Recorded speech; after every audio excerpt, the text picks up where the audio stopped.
반갑습니다. 마지막 바이블 프로젝트 초대교회로 떠나는 여행에 동행하고 계시는 빈내리 식구들을 주님의 이름으로 축복합니다.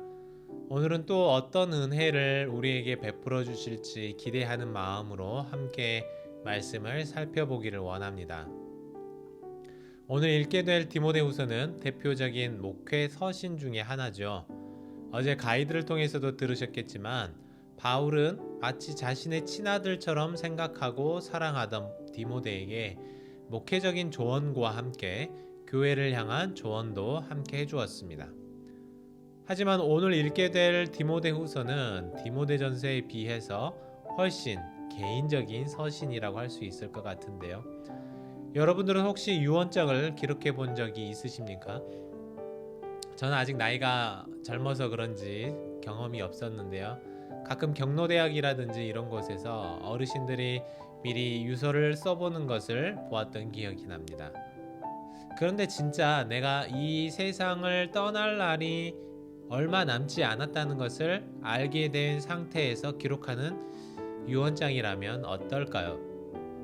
아마도 가장 중요한 일들을 다루게 되겠죠. 바로 오늘 이 읽게 될 디모데 후서가 바울에게는 마치 유언과도 같은 책이라고 할 수 있습니다. 실제로 디모데 전서는 로마 1차 투옥이 끝나고 4차 전도 여행 중에 디모데에게 쓴 서신이라면 후서는 네로 황제 시대에 다시 투옥된 이후에 쓴 서신입니다.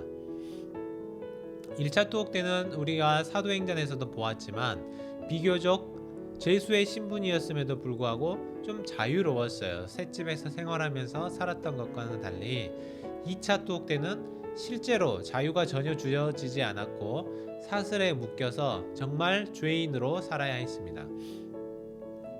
기독교 박해가 본격화되고 있던 시대였기 때문에 그런지 디모데후서 곳곳을 보면 바울이 심리적으로 굉장히 외로움을 느끼고 있고 또 불안해하고 자신의 삶이 얼마 남지 않았다는 것을 직감하고 있음을 알고 있죠. 바로 그런 상황에서 바울은 유언을 전하는 마음으로 디모데에게 이 디모데후서 편지를 남기게 됩니다. 바울은 이 서신을 기록하면서 디모데로 하여금 진리를 공격하는 이 거짓 교사들로부터 복음을 지켜낼 수 있도록 간곡히 부탁하죠. 또 박해의 시대를 살아갈 때 디모데에게 용기를 불어 넣어주고 있습니다. 또한 사랑하는 디모데와 마지막 어떤 그 믿음의 교제를 할 수 있기를 바라면서 또 필요한 물건을 받을 수 있기를 바라는 그의 마음을 서신서에서 엿볼 수 있습니다. 개인적인 서신이어서 그런지 디모데 개인에게 주는 이 개인적이고 또 목회적인 권면들이 잔뜩 담겨 있죠. 또 배신자에 대한 언급도 있고 또 개인적인 어떤 전도 이야기, 순교에 대한 고백도 담겨 있습니다. 다른 서신서들, 바울의 서신서들이 대체로 앞부분에서는 교리적인 이야기들을 많이 다루고 그리고 뒤로 넘어가면서 어떤 실천적인 그런 이야기들을 다루지 않습니까? 그러나 그런 것들보다는 목회자로서 어떤 마음을 가져야 하는지 또 전도자로서 바른 자세는 무엇이고 고난을 어떻게 인내할 것인지를 기록하고 있어요. 1장을 보면 디모데에 대한 칭찬과 격려로 시작하고 있지만 디모데가 사역자로서 담대하게 서 있지 못했던 것 같습니다. 두려워하는 마음도 있고 또 복음 전하는 자들에게 찾아오는 이 고난에 대한 부끄러움, 또 복음과 이 그리스도에 대한 부끄러워하는 마음, 또 바울의 권면에 충실히 반응하지 않고 있었던 그의 어떤 어물쩡한 태도 같은 것들이 보인 것 같습니다. 그러나 이런 디모데를 바울은 여전히 사랑하면서 디모데에게 하나님의 은혜와 긍휼과 평강이 있기를 간절한 마음으로 기도하죠. 어찌됐건 박해의 파도가 점점 높아지고 디모데를 압박하고 있었습니다. 사도 바울을 필두로 많은 믿음의 선배들과 동역자들이 핍박을 당하고 또 투옥을 당하는 모습을 보기 시작했어요.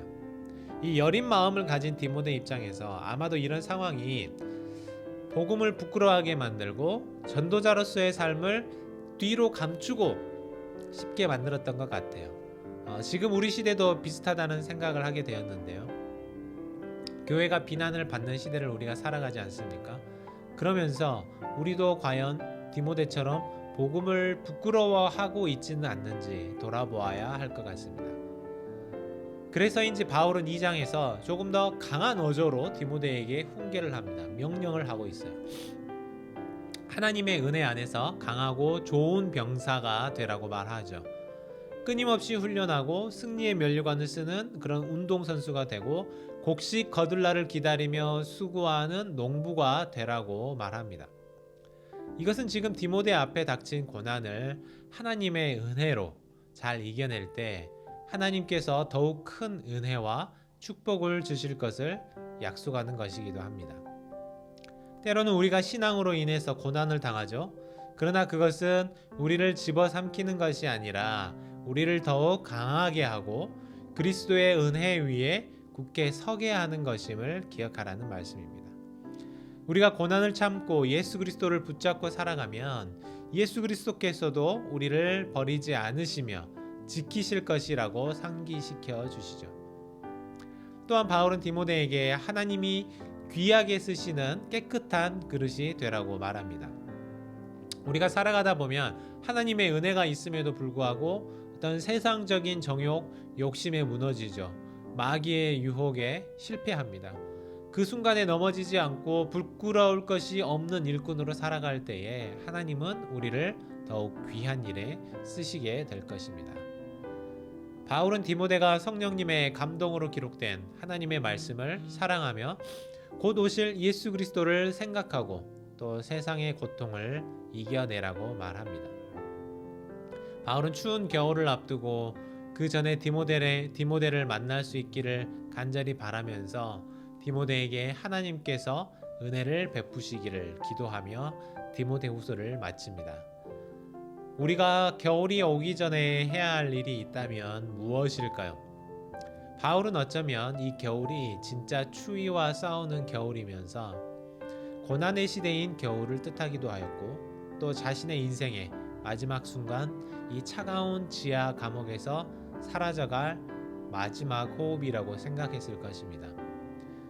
우리도 지금 겨울이 오기 전이 아니면 할 수 없는 일들이 있을 것입니다. 신앙의 도전들이 있을 텐데요. 늦기 전에, 후회하기 전에 우리가 해야 할 일에 최선을 다할 수 있기를 바라며 어두운 시대를 주님의 은혜 붙잡고 이겨내게 해달라고 기도하는 오늘 하루 되시기를 바랍니다.